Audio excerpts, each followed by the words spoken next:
The Galactic Council had seen many civilizations rise and fall, powerful empires, vast fleets, and technologically advanced species had come and gone. But when Earth, an insignificant little planet in a backwater system, sent a fleet of just a few hundred ships to the Council for approval, the laughter echoed across the stars. Earth's fleet? A few hundred ships? That's adorable, said Vornak, the grizzled leader of the Zolothian Empire, his deep voice laced with disdain. They think they can challenge the might of our fleets with that. The council chamber, a vast hall filled with representatives from dozens of alien species, erupted in laughter. Even the usually stoic Creel, a species known for their military discipline, couldn't hold back their mocking smiles. It was clear, Earth was nothing, just a young, primitive world with no place among the stars.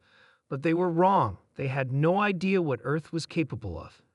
The Earth Fleet, a collection of human-built ships, had been preparing for this moment for decades.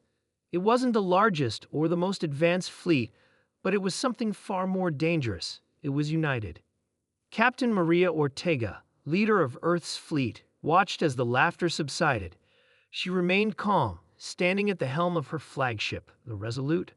Earth may have been small in the eyes of the galaxy, but they had something no other species could match: human ingenuity, resilience, and a will to survive that was unmatched. I suggest we get this over with, Maria said through her comm link. Let's show them what we can do. As she gave the command, something remarkable happened. The ships, which had initially appeared as just a small dot in the vastness of space, suddenly began to break apart. One by one, the ships split into hundreds of smaller vessels, each one still maintaining the same course and formation as the original. The alien representatives stared in shock as Earth's fleet divided. It wasn't just the ships that separated.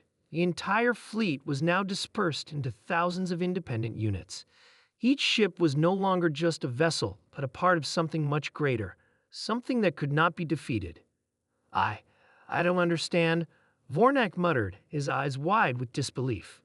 The humans had used their technological advantage to build ships that could split into smaller, highly mobile units. Each unit, though small in size, was fully equipped with the same advanced weaponry, shields, and communications technology as the original ships. Now, instead of a small, easy-to-destroy fleet, Earth had a swarm of millions of ships, all operating in perfect unison. Maria's voice crackled through the comm link. We call it the Hive Fleet. It's designed to overwhelm and outmaneuver. You may have more ships, but we can adapt faster. The alien leaders watched in stunned silence as the Earth Fleet, now split into millions of tiny craft, moved like a massive swarm. The Zolothian Empire's flagship fired its massive plasma cannons, expecting to tear through the human vessels with ease. But the Earth Fleet's ships split and reformed, dodging and weaving in ways the aliens couldn't predict. Impossible! Vornak shouted. How can they move like this? The answer was simple. The Hive Fleet wasn't just a collection of ships, it was a collective consciousness. Each ship was linked together through a sophisticated neural network, allowing them to act as a single entity, moving in perfect harmony. The larger ships, once thought to be the fleet's only strength, were now almost irrelevant. It was the sheer adaptability of the swarm that made it deadly. As the Hive Fleet continued its relentless advance, it became clear that Earth had a strategy the galaxy had never seen before. With every passing moment, more and more ships emerged from the original fleet, splitting apart and regrouping in complex patterns. We're not just fighting ships, Maria Ortega said with a calm voice. We're fighting humanity's spirit. We've learned how to fight together, how to adapt, how to never give up. As Earth's fleet grew, the council members could see the shift in the tide. Ships that had once seemed insignificant now swarmed like angry hornets, targeting weak points in the enemy's defenses, dividing and attacking from all angles. No matter how many ships the aliens sent at them, Earth's fleet simply multiplied. Reinforce the southern sector, shouted Creel, the military leader of the Creel Dominion. Their numbers are growing too quickly. But it was too late. Earth's fleet had already split in every direction, and no matter how much firepower the other species unleashed, the swarm was simply too numerous to defeat. Even the mighty Zolothians, with their superior weapons and vast fleets, couldn't keep up. Every time they thought they had destroyed one of the Earth's ships, another would pop up in its place, seemingly from nowhere. "They've learned how to fight in ways we never anticipated," said Tharnak, the head of the Sidexian race, an ancient species known for their advanced strategic thinking. "They are everywhere." Soon, the Galactic Council was in disarray. The once mighty fleets of the galaxy were being overwhelmed by the Earth-Hive fleet.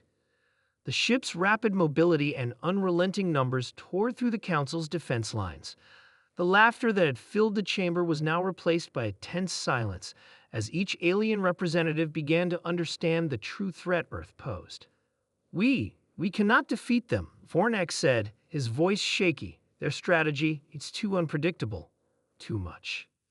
Maria Ortega stood at the helm of the Resolute, watching as Earth's fleet continued to grow and dominate. For centuries, humanity had been underestimated, laughed at, and pushed aside. But now, they were showing the galaxy just what they were capable of. The Hive fleet continued to split and swarm, dividing into millions of smaller ships, each carrying the spirit of humanity with it.